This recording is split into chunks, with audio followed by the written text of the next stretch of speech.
బూడిద గుమ్మడికాయ దీపాలు కూడా వెలిగిస్తారు. హ్మ్. చాలా శక్తివంతమైన దీపాలు.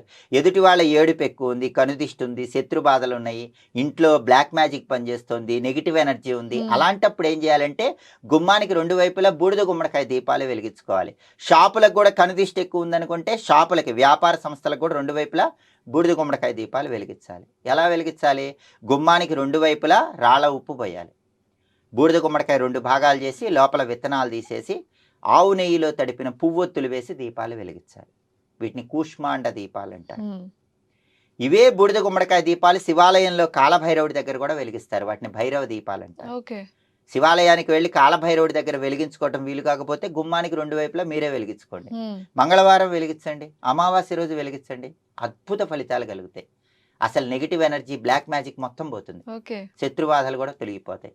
ఇలా బూడిద గుమ్మడికాయ దీపాలు పెట్టుకోండి, బూడిద గుమ్మడికాయ ఇంటి ముందు కట్టండి. అద్భుత ఫలితాలు కలుగుతాయి.